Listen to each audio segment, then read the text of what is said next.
Judulnya parenting, saya menyapa orang tuanya dulu.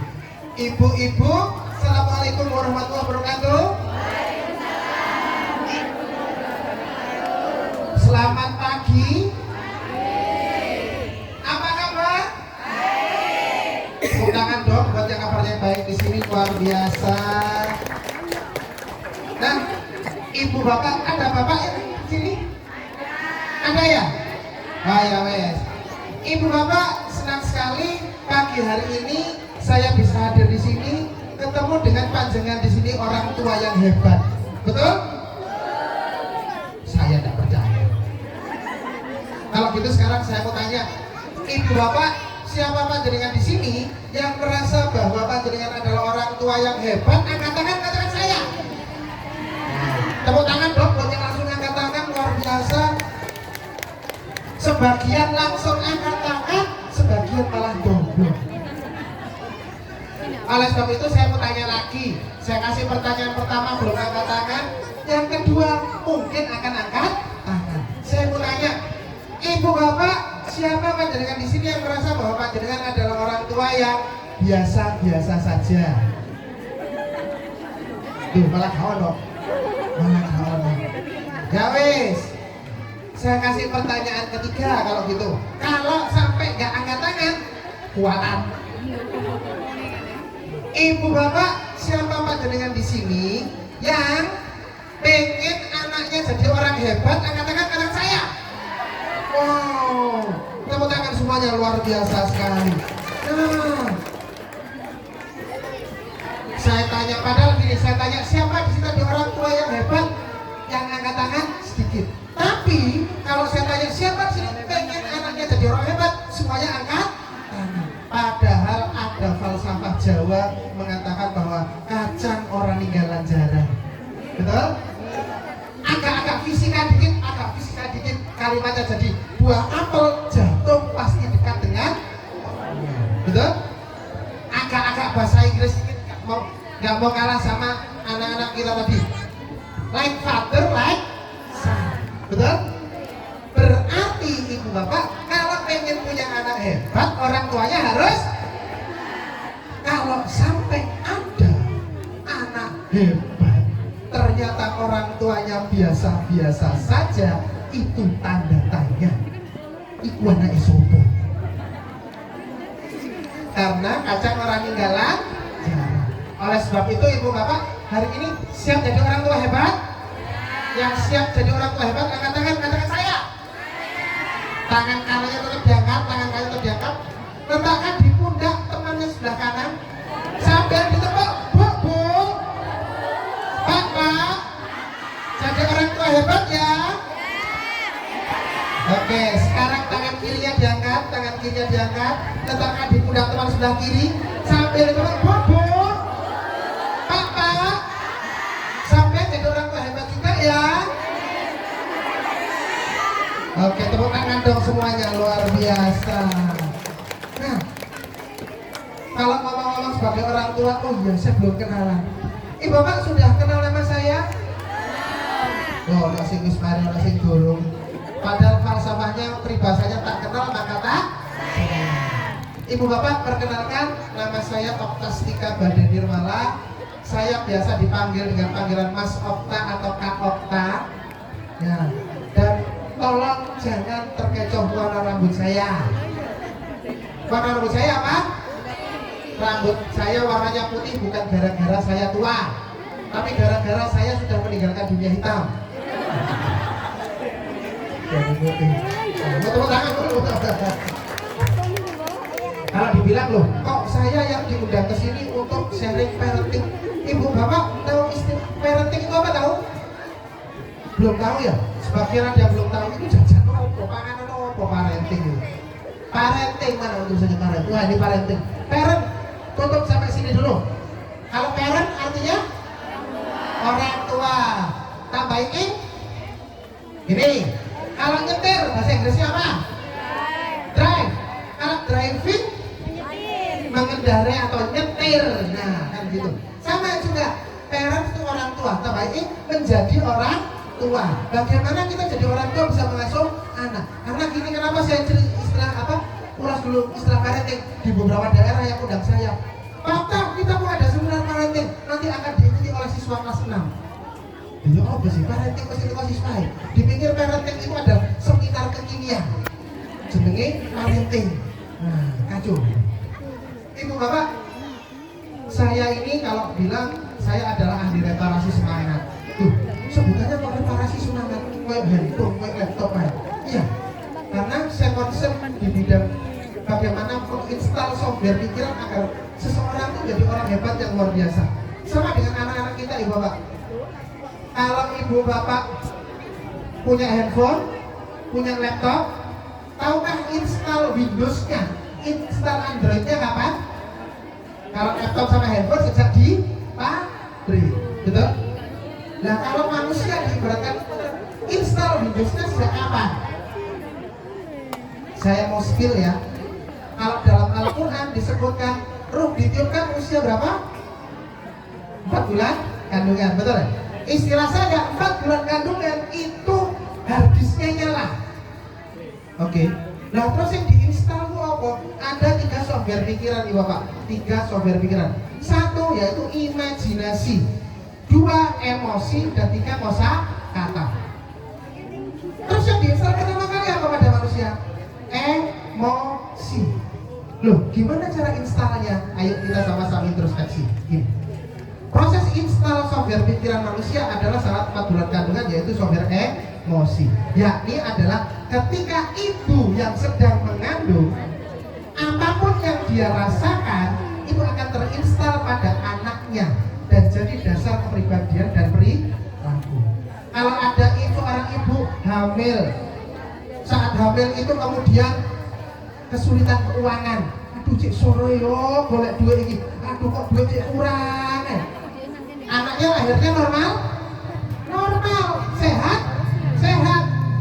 Kalau komputer itu ada 2 aspek nih bapak, ada hardware dan ada software. Hardware-nya, fisiknya sehat, normal, tapi nanti seiring waktu anak ini biasanya menurut pengalaman saya, dia punya uang sebanyak apapun, dia merasa kekurangan uang. Efek toh. Saya punya klien waktu hamil suaminya itu, saya kasusnya dibalik ini. Ada anak SMP laki klien saya, ganteng, pinter, anaknya orang kaya, tapi minder. Loh, kok soge ganteng, pinter, kok minder? Orang tuanya sampai bingung karena anak ini merasa aku nggak punya teman, nggak ada orang yang mau sama dengan aku. Padahal dia ada orang di sekelilingnya, ada teman, tapi dia merasa terabaikan. Saya tanya, Bu, anaknya ini merasa nggak pede begini, merasa sendiri sejak kapan? Apakah saat SMP? Enggak pak, waktu SD itu sudah ada bibit-bibitnya. Tapi bagi saya, halah, enggak masalah lah, saya biarkan aja. SMP kok malah malah nemen tertutupnya, malah nemen mindernya. Nah, ibu bapak, pengalaman saya, jika ada perilaku unik pada seseorang dan itu munculnya saat usia SD atau 12 tahun ke bawah, hampir bisa dipastikan pangkal masalahnya adalah sejak dalam kandungan. Saya langsung tanya pada si ibunya. Biasanya kalau anaknya nggak pede, anaknya yang diterapikan. Begitu saya lihat kronologisnya bukan pada anaknya, tapi pada ibunya. Saya langsung tanya, Bu, dulu waktu mengandung ada peristiwa apa yang sampai jangget, sampai ganjel? Nggak ada apa-apa, Pak, biasa saja, suami saya baik, semuanya baik. Mungkin ada peristiwa atau gimana, kejadian apa berkaitan dengan biasanya kondisi keuangan, kondisi keluarga, kondisi kehidupan, kondisi pekerjaan saat itu. Si ibunya mencoba mengingat-ingat. Enggak Pak, cuma memang waktu saya hamil itu suami saya dinas keluar kota. Lah terus kenapa Bu? Selingkuh tak suaminya? Enggak, suami saya baik-baik saja. Dia pulangnya itu seminggu sekali pulang. Terus ya tapi itu tahu tak? Pulang itu masih bawa kerjaan. Pulang masih bawa kerjaan. Nah terus kata kuncinya di sini ibu. Apa yang ibu rasakan saat itu? Saya ya kok saya lihat kok saya seperti dicuekin ya. kok saya seperti diabaikan ya, merasa diabaikan. Udah, itu tok, relate dengan perilaku anaknya. Anaknya merasa diabaikan, anaknya merasa dicuekin. Kejadiannya seperti itu. Saya cerita gini, otomatis ibu-ibu langsung introspeksi. Aku di sini oke. Betul? Nah, ada yang mengalami kasus-kasus yang unik. Anakku loh, karo bapak kok dijahatin. Anakku nih karo aku kok kurang kayak. Anakku kok susah makan sayur. Anakku kok gak pede. Dan aku kok jabok, bisa kok di dewe. Pernah ngalamin, sedang ngalamin hal itu? Iya. Jika iya, tolong diingat-ingat dulu. Apakah waktu hamil dulu ada perasaan yang relate dengan perilaku anak sekarang? Anak sekarang. Contoh, ini kasus yang saya tangani sekarang. Kemarin konsultasi, hari ini nanti sore juga janjian sama saya. Ada anak kelas umur 16 sekolah di SMA yang programming itu loh, di Kudus. Yang menarik adalah ketika dia sedang gak puas, dia namanya anak main game wajar ya, tapi begitu kalah kepalanya dipukul-pukul.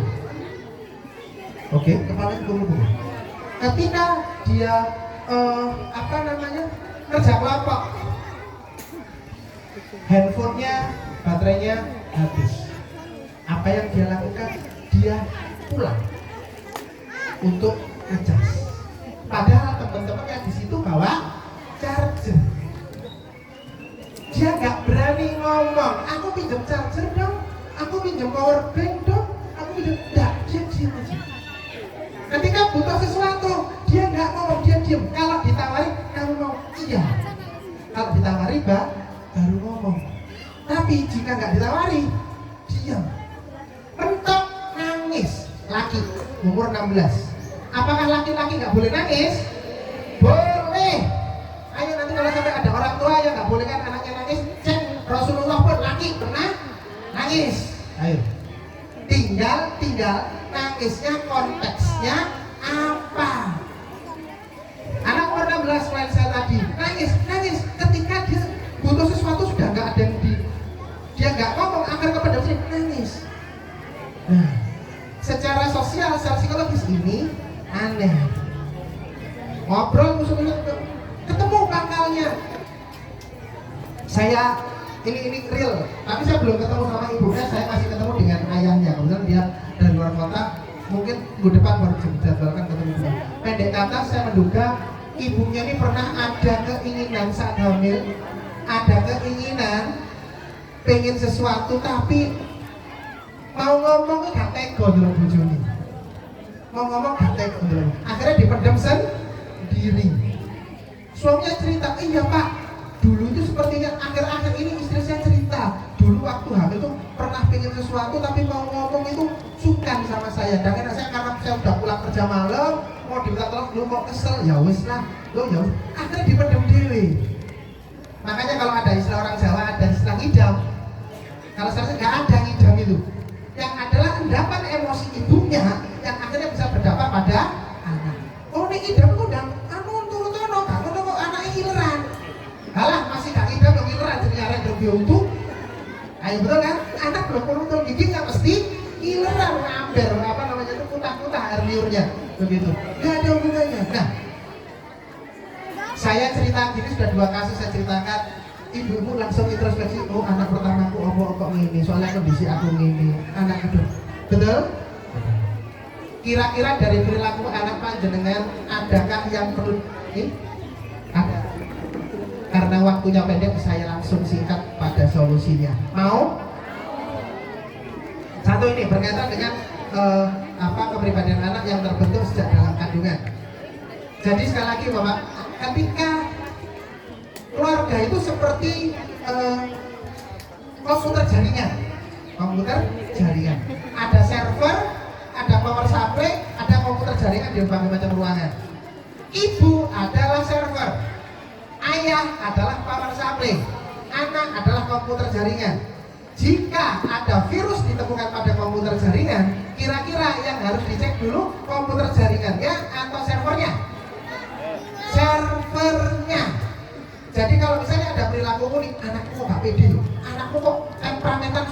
pukul ya. Tak sekolah no, cik diajari akhlak yang bagus, akhlak yang mulia, kehidupannya jadi baik. Bisa?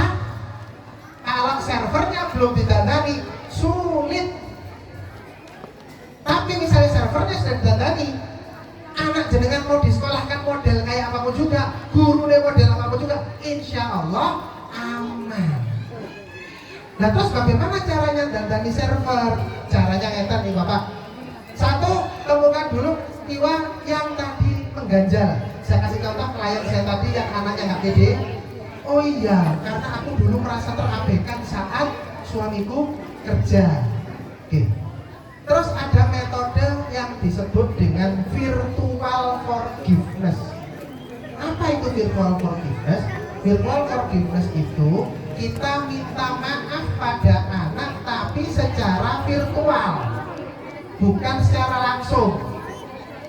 Ada klien saya banggel, Bu, minta maafnya secara imajinasi. Caranya gimana? Gini, mulai nanti malam, mulai hari ini Ibu sempatkan waktu untuk yang tenang, yang sedang sholat, yang sedang boleh sholat, monggo habis sholat. Yang sedang nggak sholat, nggak apa-apa, pokoknya cari suasana yang tenang. Oke? Kemudian bayangkan panjenengan ketemu dengan anak, terus panjenengan minta maaf. Kronologisnya gini, skenario nya saya contoh. Nah, Bunda minta maaf ya. Mungkin waktu kamu di perutnya Bunda pernah ada peristiwa yang bikin hatinya Bunda gak enak, bikin Bunda marah, bikin Bunda merasa terabaikan dan sebagainya. Bunda minta maaf nak ya. Bayangkan anak memaafkan. Ya Bunda, aku maafkan Bunda. Sudah. Lakukan rutin. Maka karena manusia itu juga punya wifi Bapak, punya sinyal. Sama handphone jenengan mengeluarkan sinyal, pasti mengeluarkan. Jenengan bisa WA berarti kan mengeluarkan sinyal. Sama pikiran kita itu mengeluarkan sinyal. Dan ketika imajinasi tadi terpancar, maka tertangkap pada pikiran bawah sadar anak dan perlahan-lahan merubah sistemnya. Mau saya buktikan bahwa pikiran kita bisa mengeluarkan sinyal? Oke. Ibu bapak, saya mengajak bermain untuk bagaimana sih beneran sih apakah pikiran kita bisa mengeluarkan sinyal? Sekarang saya minta ibu bapak bikin kelompok dua-dua. Misalnya jumlahnya ganjil boleh bertiga dengan sebelah-sebelahnya. Ayo tentukan dulu kelompoknya. Dua-dua atau bertiga boleh. Berdua atau bertiga boleh. Tentukan dulu kelompoknya sama teman di sebelahnya. Kalau belum kenal, kenalan. Nah. Sudah? Sudah punya teman masing-masing? Ya, oke. Sekarang cara bermainnya gini. Ibu yang rekam handphone sudah punya teman? Oke, sudah. Bu, Pak, kalau panjenengan di sini, kalau menyebut permainan ini apa? Sweet. Bisa main sweet? Tahan dulu. Nanti ibu bapak dengan kelompoknya tadi, apa yang berdua ataupun yang bertiga, main sweet dalam hitungan ketiga saya. Bisa? Tahan dulu. Biasanya orang main sweet itu tujuannya adalah untuk menang dan kalah. Untuk kali ini Bapak Ibu, sebelum sweet, tolong bayangkan nanti keluarnya adalah sama.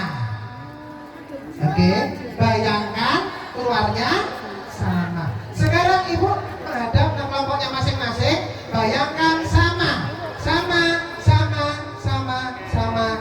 1, 2, 3, fit.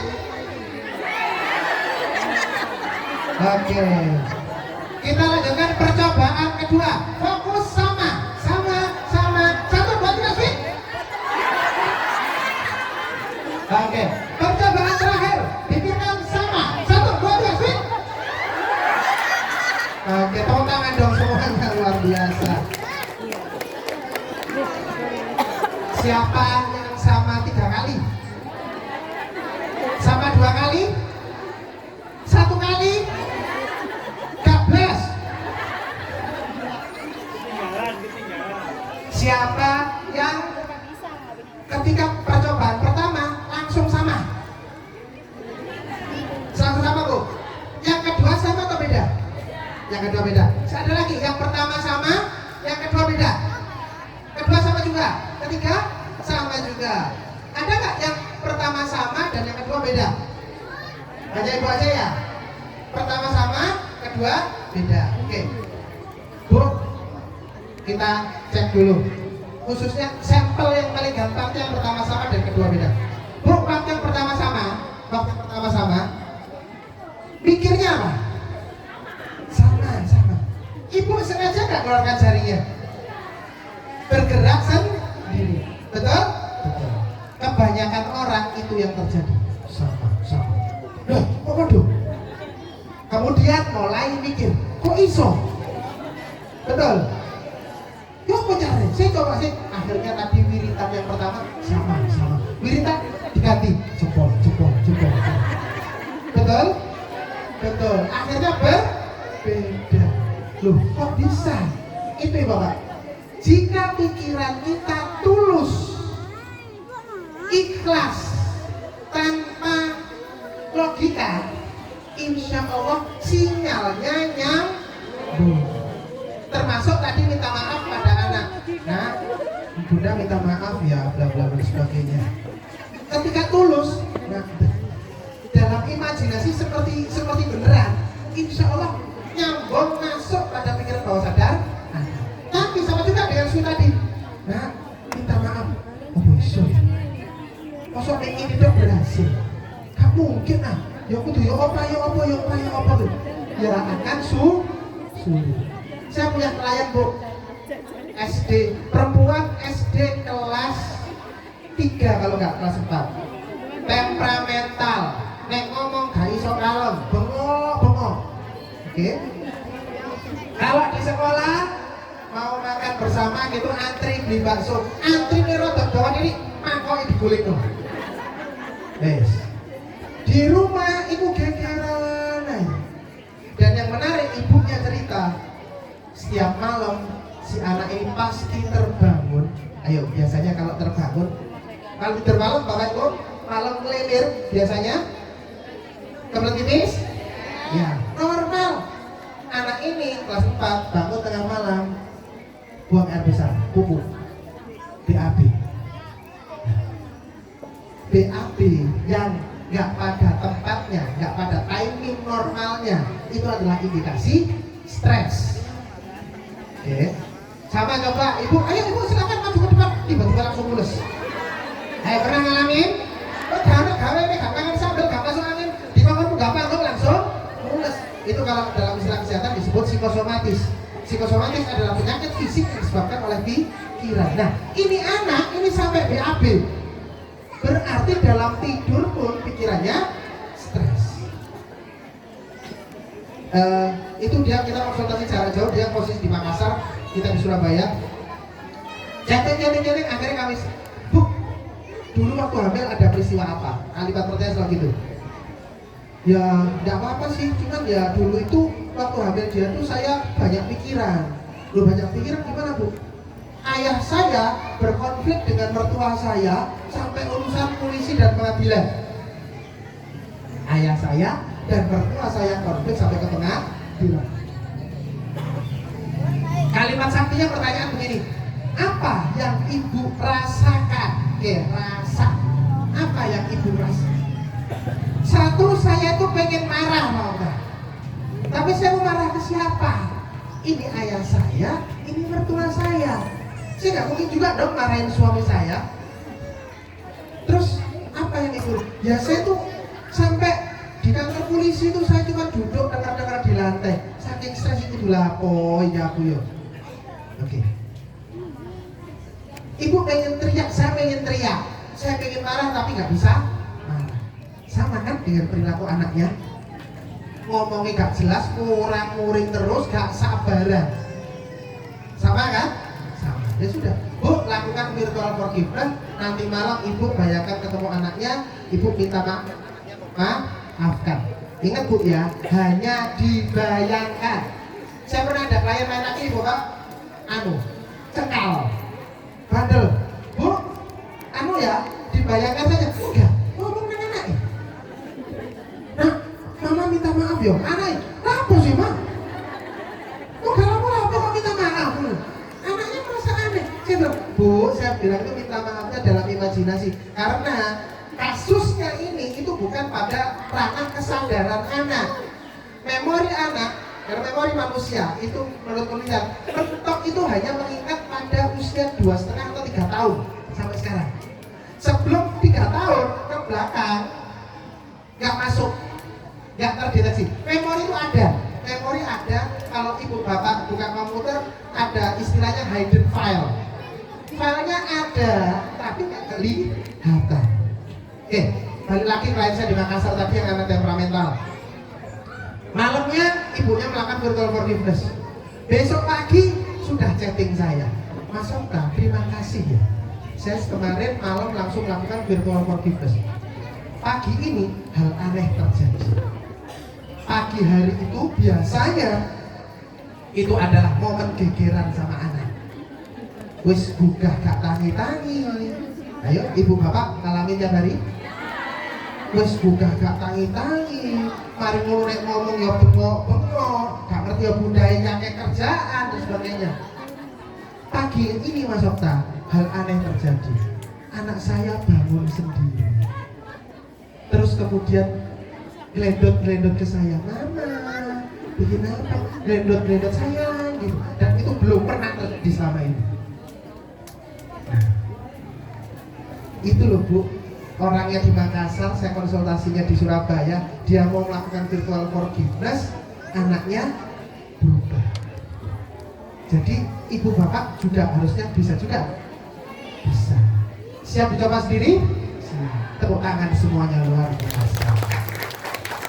Nah, kalau sudah anaknya sudah jadi anak yang lebih baik, softwarenya sudah lebih baik. Nah, sekarang peran kita sebagai orang tua mendukung anak lebih baik. Caranya gimana? Nah, ada 3 tipe orang tua.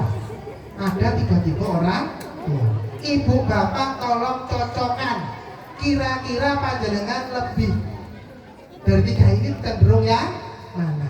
Karena dari 3 tipe ini itu akan menghasilkan anak yang berbeda-beda. Karena ibaratnya anak itu seperti kue. Oh, kok kue? Tak dikit mau? Udah mau. Pura-pura ya, pura-pura. Kue itu bapak, kalau kuenya bentuknya kotak, citaannya pasti. Kuenya bunder, citaannya pasti. Nah, jadi kita sebagai orang tua, kita adalah cetakan, menentukan bentuknya anak. Ada 3 tipe orang tua, monggo dicek masing-masing. Orang tua tipe pertama itu adalah orang tua tipe laundry. Kok laundry? Ibu bapak ada yang pernah laundry baju? Pasti pernah ya? Pasti pernah. Coba perhatikan perilaku orang laundry baju. Contoh saya. Ini baju saya ini batik ini. Saya pakai ke sini, kena keringat, kena debu kotor. Oke ya. Sampai rumah nanti saya kasih ke tukang laundry. Mbak, tolong cuciin baju saya. Nanti kalau sudah bersih, sudah disetrika rapi, balikin ke saya. Ketika baju nanti dibalikin ke saya, pertanyaan berikutnya adalah, kira-kira saya jaga baik-baik atau tidak? Kira-kira saya tumpuk saja di lemari atau saya pakai lagi? Pasti pakai lagi kan ya? Pakai lagi, kena keringat lagi, kalau debu lagi, kotor lagi. Terus saya bawa kemana lagi? Bukan? Berarti yang bertanggung jawab tentang kebersihan baju saya siapa? Bukan? Terus karena baju tiap hari saya pakai, logis dong, misalnya ada jahitan yang dedel. Logis ya? Kira-kira apakah saya tahu kalau jahitannya dedel? Enggak, wong saya pakai standar laundry sudah dedel, tak pakai lagi. Kira-kira tambah modal kan? Tambah apa? Tapi enggak gitu. Saya laundry lagi. Kira-kira ketika di laundry dedelnya tambah ngomong atau kecil? Tambah apa? Begitu sudah dari tukang laundry dibalikin ke saya, jahitannya dadar. Kira-kira siapa saya salahkan? Komplain tentang laundry. Mbak ini apa sih sama KM tasnya mbak? Kok jadi sobek semua ini gimana? Saya nanti ruginya apa gini? Saya nggak bertanggung jawab tentang baju saya. Yang bertanggung jawab adalah tukang. Orang tua tipe laundry adalah orang tua yang melondrikan anaknya di sekolah. Datang ke sekolah, Pak, Bu Guru, Bapak Guru, Ibu Guru, Pak Ustadz, Ustadzah, titip anak saya. Tolong diajari akhlak yang baik, diajari kedisiplinan, diajari hal yang baik-baik. Dan benar Ibu Bapak. Di sekolah diajari disiplin, tapi di rumah juga. Di sekolah diajari mandiri, di rumah dimanja. Dan jika ada masalah dengan anaknya, yang disalahkan siapa? Sekolah ini guru ini gak etos ngajar loh. Datang ke sekolah komplain dan sebagainya. Nah, orang tua tipe laundry.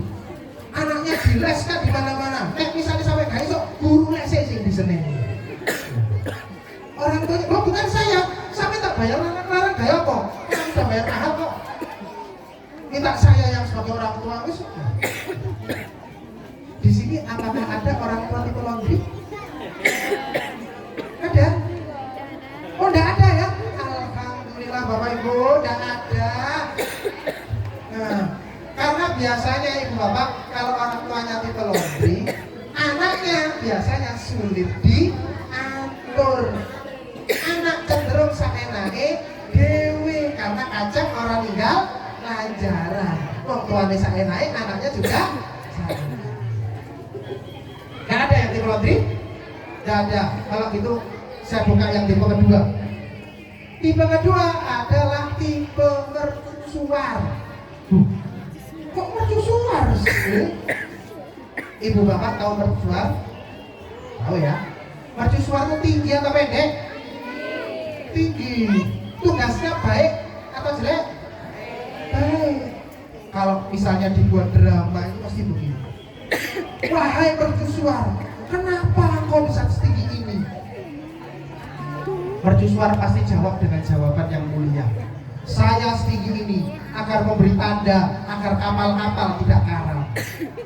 Mulia? Mulia. Tapi Bapak Ibu coba cek, semakin tinggi mercusuar, dia semakin memberikan beban pada tanah di bawahnya. Oke? Jadi orang tua tipe mercusuar adalah orang tua yang memberikan fasilitas pendidikan pada anak itu sebenarnya bukan demi anak, tapi demi ego dan kehormatan orang tua. Contohnya, anak pulang bawa nilainya jelek, misalnya anaknya dimarahi, nak kamu kok nilaimu jelek? Mama malu nak. Loh, di sekolah anaknya sih izin.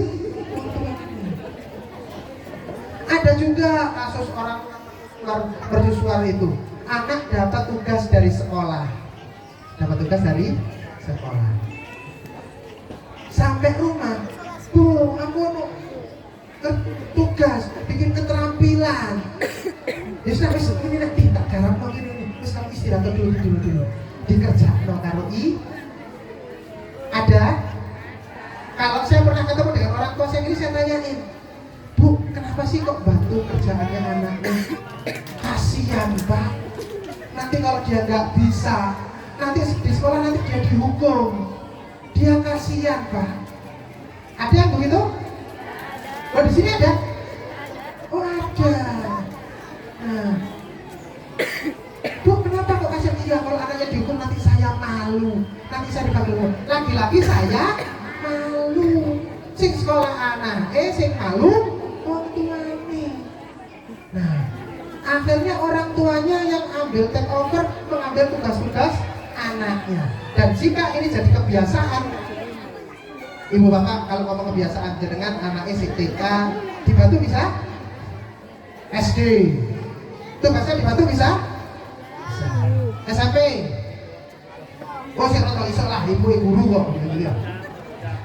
SMA? kuliah. Ketika ini jadi kebiasaan, maka anak Anda juga terbiasa. Jaga no. Anak Anda bisa kena termasuk yang disebut dengan generasi strawberry. Tahu generasi strawberry, Bapak? Pernah tahu strawberry? Tahu strawberry. Strawberry warnanya apa? Merah. Ibu bapak kalau lihat strawberry bentuknya seksi keren kan ya? Ya. Kalau dimakan kecut, kalau jatuh bonyok. Generasi strawberry itu ya seperti strawberry. Dari luar kelihatannya keren, kelihatannya pinter, intelek. Tapi nek ada ngomong nyelekit mati. Oke? Kalau jatuh, kalau dapat tekanan bonyok. Oke? Dan generasi strawberry ini yang sedang jadi masalah dalam dunia kerja dalam bidang apapun saja. Jadi meskipun anaknya ibu bapak di sini disekolahkan SD, berpikirlah bukan sekedar lulus sekolah itu gampang. Pikirkanlah tentang dia bisa mandiri atau enggak di masa depan. Orang tua kalau zaman dulu, orang tua sukses itu adalah orang tua esok nyekolah anaknya sampai sarjana. Betul? Zaman dulu. Zaman sekarang sarjana itu banyak dan pengangguran terbesar adalah sarjana. Buat apa jangan nyekolahkan anak tinggi-tinggi dan ketika umur 25 masih makan minta orang tua. Oke, jangan mulai pikirkan itu mulai sekarang.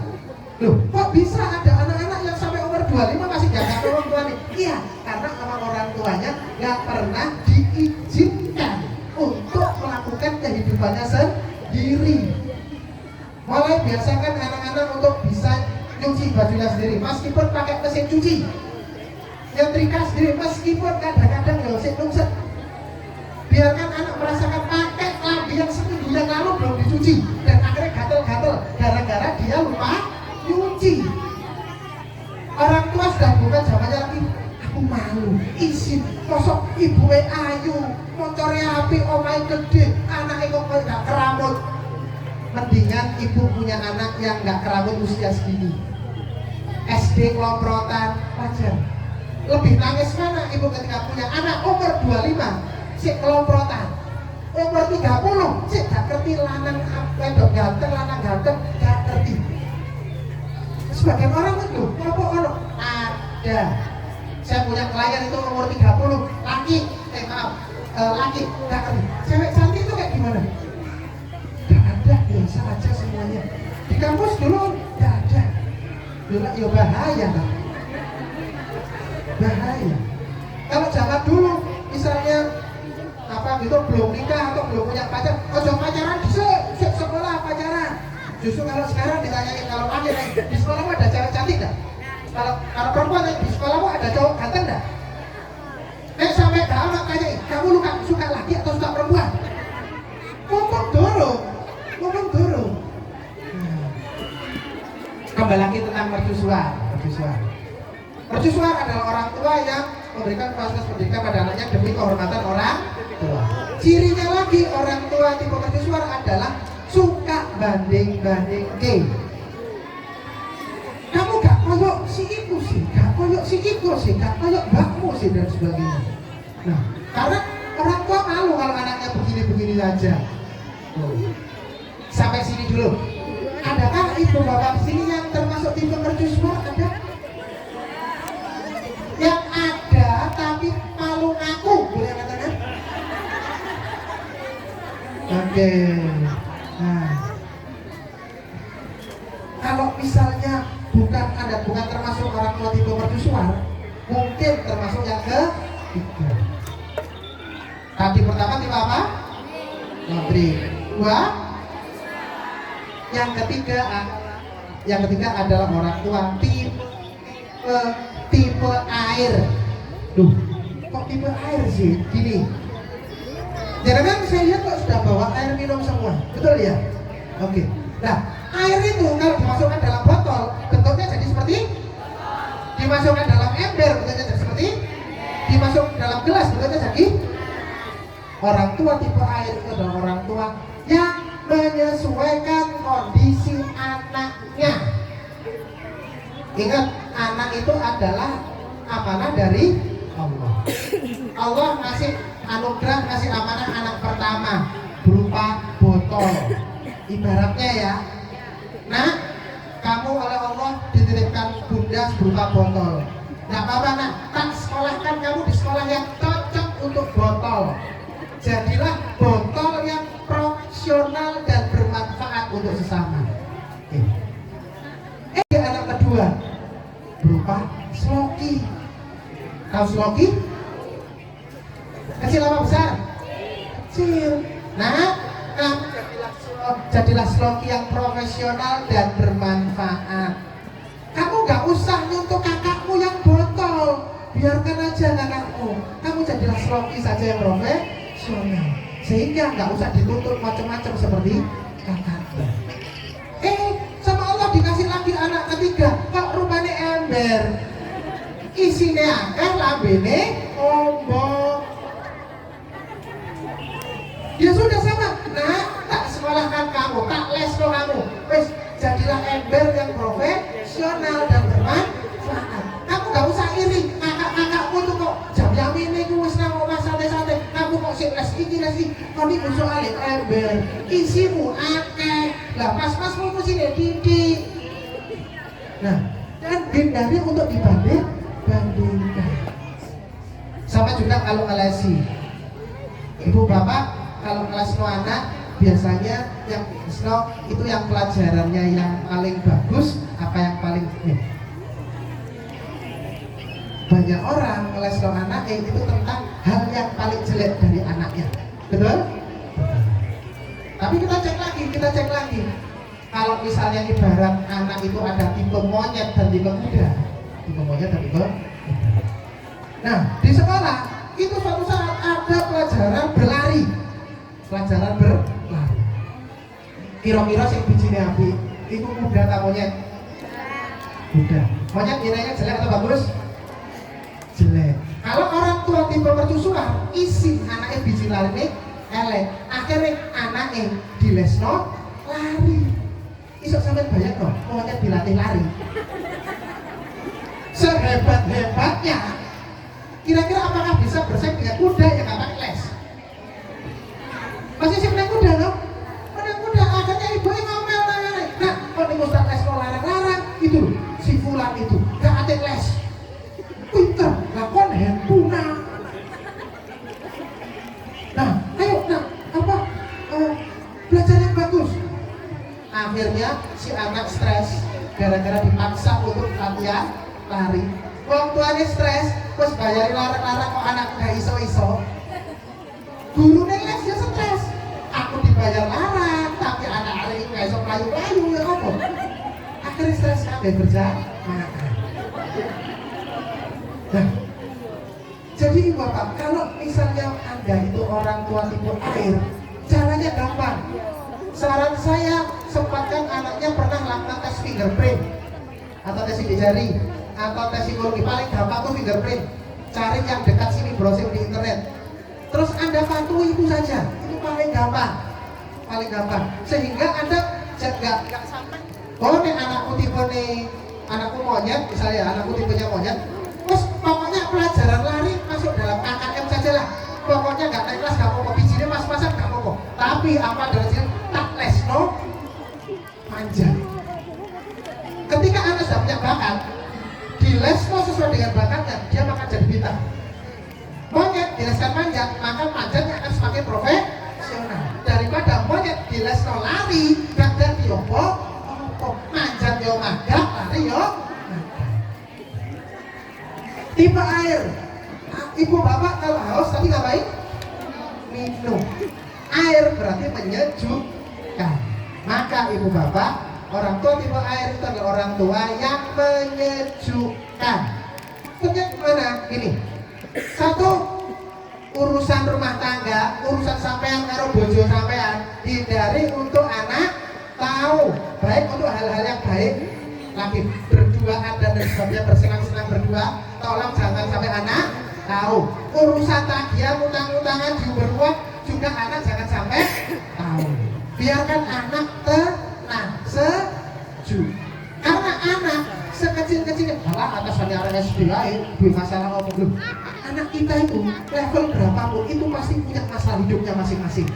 Contoh pikiran karo kancane oke ya, kesampluk agak sengaja kesampluk aja tantang temannya kena, terus temannya kena tadi menuduh sudah dibully loh. Dan aku dipukul sama temanku, padahal bullying itu tindakan dilakukan dengan sengaja dan berulang-ulang. Ini kesampluk, tapi karena salah paham dia bullying. Si merasa loh, aku tuh gak bully, stres dulu, anak stres dulu. Nah, tugas selanjutnya menunjukkan menetralisir emosi-emosi negatif pada anak dari akibat perilaku sehari-harinya. Oleh sebab itu, ibu bapak, caranya adalah jika anak pulang dengan membawa masalah, izinkan dia cerita. Termasuk pada ibu-ibu, ibu sudah tahu bedanya ibu sama bapak dalam kuota bicara. Jadi ibu bapak kayak gini, bapak ada bapak kawan, bapak ya. Oke, bapak. Saya tanya bapak, Pak, apakah istri panjenengan cerewet? Oke. Saya sekarang tanya ibu-ibu, Bu, apakah suaminya cuek? Dijawab kok dua ya, menurut doa baik. Kok direken sih? Oke. Saya mau cerita bedanya laki-laki sama perempuan. Hubungannya fitrah dalam otak. Laki-laki dalam satu hari itu punya kuota bicara sebanyak 2000 kata sehari untuk laki-laki. Untuk perempuan dalam satu hari punya kuota 20.000 kata. Nah, jadi untuk bapak-bapak yang suami istrinya ngomelan, cerewetan, ngomong gak jelas, gibah rono rene, wajib bersyukur. Berarti karena kuota itu tiap hari harus habis. Ini bukan kuota Telkomsel 3 ataupun XL yang bisa akumulasi tiap bulan. Jika ada perempuan yang kuotanya gak habis, bapak aku orangnya pendiam, aku lebay, lu gak apa-apa, saya pasti akan ngeles jeruk. Pasti ngeles jeruk. Jadi bapak-bapak, ini tips khusus untuk bapak-bapak. Ibu-ibu sementara pura-pura gak dengar ya. Bapak-bapak, tips untuk membahagiakan istri tanpa biaya tambahan. Caranya adalah pulang kerja, kasih istrinya pertanyaan pendek tentang kehidupannya aktivitas dia sehari-hari. Bunda, ibu mau arek-arek ini lapo istilah. Oh, sih ini jadi ya. Oh, benar.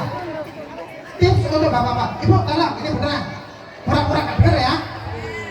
Pak, pas istrinya cerita panjang kali lebar kali tinggi kuadrat dan sebagainya, tolong hanya masuk telinga saja. Jangan masuk hati dan pikiran. Oke? Karena kalau panjenengan laki-laki dengarkan semuanya masuk sini, masuk pikiran sampai hati, isok mati ngadeg. Nah, karena nggak dimasukkan hati dan pikiran, pasti dengar loh, oh ini istilahnya sudah titik. Tapi kan saya kasih pertanyaan berikutnya. Nah terus si mengira nenek apa? Nari ansan, sing bojone loro ini kabari ya apa? Oh ini ya paling mau ini. Kasihlah 2-5 kali pertanyaan. Baru kemudian, Bu, aku turun gawe no kopi. Iya. Maka istri akan membuatkan kopi dengan bahagia karena kuotanya sudah terkuras banyak. Oke. Coba bandingkan dengan suami yang begitu pulang. Bu, ini bukan besok ini sih, malah si bujur ngomong yang perempuan. Iya. Mas, hati. Betul? Oke. Terus juga ini tips untuk suami. Istri juga gitu. Ibu, nah cara berpikir laki-laki dan perempuan itu ada juga bedanya. Kalau perempuan itu cara berpikir itu meluas, average areanya luas, jadi semua hal dianggap penting. Makanya cerita itu sedangkan kalau laki-laki Bu itu cara berpikir yang fokus. Ayo tak kasih contoh. contoh, ibu bapak, ibu pernahkah panjenengan berkendara dengan suami, baik naik motor maupun naik mobil, saat akan nyelip atau saat belok atau saat parkir yang suami sedang fokus, terus sama saya omong, ya mari kita makan apa? Ayo, ada yang pernah disentak bojone pas suaminya sedang fokus nyetir? Ada? Ada. Kalau belum ikut seminar marketing pasti bumper. Ini ditakoni ngono doang nyolot. Suami nyetir, wayahe ape parkir nang mall mundur. Apalagi libo mall ngono parkirnya gak karuan macet ya. Oleh parkir alhamdulillah ngepres bisa. Sik gigi mundur tapi mundur delok spion. Ya, makan sih, makan di pondok. Sik ana. Yang istrinya baper, takoni ngono tok ae. Begitu manas sudah berhenti tarik handbrake. Ya mah, makan di mana? Bukanku. Yang suami pun mikir, aku salah opo. Ngalamin? Ngalamin. Kenapa kok sampai terjadi begitu? Ibu-ibu perlu tahu, laki-laki itu cara berpikirnya fokus. Dia hanya bisa melakukan satu hal dalam satu waktu. Sedangkan perempuan coverage areanya luas. Tangan kiwong gendong anak, goreng, sikile bengkok telpon muni sik krungu. Oke. Tapi coba suami misalnya gedung lapis sepeda motor sampai celopin sudah jalan. Gak krungu, betul? Betul. Bukan berarti cuek. Fitrahnya memang begitu. Sehingga ini tips buat ibu-ibu. Bapak-bapak tolong sementara pura-pura enggak dengar. Bu, kalau ada kepentingan dengan suami, mau minta dibeliin apakah, minta izin apakah, gitu. Kalau ngomong harus singkat, padat dan jelas. Contoh, besok minggu mau ada reunian atau kumpul-kumpul komunitas. Acaranya di Trawas, berangkat pagi pulang sore. Maka cara ngomongnya, ya besok minggu aku mau pergi sama ibu-ibu ke Trawas, baru pulang sore. Ayah di rumah sama anak-anak ya sudah tak masakkan. Titik. Hindari ya. Ini bunda kan sudah lama nggak jalan-jalan. Ketemu sama ibu-ibu juga jarang. Ini kemarin habis ada acara juga panitia belum dibubarkan. Jadi ini pas dananya lebih ya. Nah, teman kita itu ternyata ada yang punya villa di Trentes. Nah, terus jadi kita mau wisata ke sana ya. Nah, di sana nanti itu apa nak? Cuma ibu dong kok nggak ada bapak-bapaknya. Akhirnya saya bilang, nggak usah berangkat. Seharian masih kan. Karena terlalu panjang. Siap dicoba? Ibu bapak, ketika panjenengan berdua, suami dan istri sama-sama paham fitrah pikirannya masing-masing, insya Allah konflik rumah tangga juga berkurang. Jika konflik rumah tangga berkurang, anak otomatis ikut tenang. Plus ini juga berlaku pada mendidik anak. Perempuan kalau punya masalah itu nggak butuh solusi, butuhnya cerita. Laki-laki kalau punya masalah itu mikir. Jadi ketika bab ibu-ibu di sini curhat tentang pendidikan anak macam-macam pada suami, kemudian suami diam, itu bukan berarti cuek, tapi sedang mikir. Dan juga bapak-bapak di sini, ketika dicurhatin masalah anaknya, itu lah aku mau celok guru nih kok tiba gini. Terus istri pajangan malah boboh kabeh, malah ngomongnya banyak, cari-cari datanya banyak, gak karuan kabeh. Wajar, karena coverage area berpikirnya luas sehingga semua jadi penting. Ada 3 tipe: laundry, mercusuar, dan air. Siapa di sini yang merasa tipe air? Yang pengen jadi tipe air? Semua? Tepuk tangan dong buat ibu bapak semua, luar biasa. Karena biasanya ibu bapak kalau orang tuanya tipe mercusuar, tipe laundry, anaknya sulit diatur. Kalau anak orang tuanya tipe mercusuar, anaknya stres. Anaknya stres sampai besar pun, sampai yang tua itu anak gini ngomong mercusuar. Ibu bapak berharap anaknya berbakti pada panjenengan? Ingat sampai jenengan sepuh nanti. Saran saya, jadilah tipe yang ketiga, yaitu tipe anak itu nggak usah disuruh jadi anak yang berbakti. Panjenenganlah yang kasih contoh bagaimana menjadi orang tua yang berbakti. Otomatis akan copy paste. Saya bertemu dengan anak-anak, jangan anak ngomong durhakain gampang. Pernah ketemu teman kah yang waktu lebaran saatnya harusnya pulang ke orang tuanya, boleh alasan cekak muli. Ada alasan lembur lah, alasan emang duitnya lah, padahal saja gak apa-apa saja nih, tapi dia ada aja biar gak pulang. Ada? Ya, tolong kalau ketemu dia lagi, kalau teman dekat tanya ono, apakah orang tuanya dulu tipe mercusuar, menekan anak sehingga akhirnya anak nggak nyaman dengan orang tua. Kalau anak nyaman dengan orang tua, panjenengan pasti dirindukan. Nggak ono kesempatan mulai, ya apa caranya mulai ketemu wong tua. Mendidik anak finishnya bukan saat lulus, tapi saat anak sudah bisa mandiri dan punya kehidupan lebih baik dan berbakti tanpa harus disuruh berbakti. Siap Ibu Bapak? Siap. Tepuk tangan semuanya, luar biasa. Ibu Bapak, mungkin karena waktunya pendek dan gak memungkinkan mungkin untuk tanya jawab. Misalnya pun mau tanya jawab dengan saya, monggo japri saja. Silahkan follow Instagram saya @oktastika. Monggo dicatat atau langsung di follow @oktastika. @oktastika nama enggak sini. Oh di bawah sini nama saya. Ini ejaannya @oktastika. Ada Facebook, ada Instagram, ada YouTube, ada TikTok, ada Snack. Oktastika.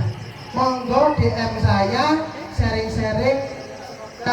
Saya bisa membantu bagaimana kita bisa jadi orang tua yang lebih baik demi anak-anak kita di masa depan. Tepuk tangan semuanya, luar biasa. Mungkin demikian dulu dari saya. Semoga perjumpaan kita bermanfaat. Saya minta maaf jika ada kekurangan dari saya. Ihdinas siratal mustaqim. Assalamualaikum warahmatullahi wabarakatuh. Tepuk tangan buat panjenengan semua.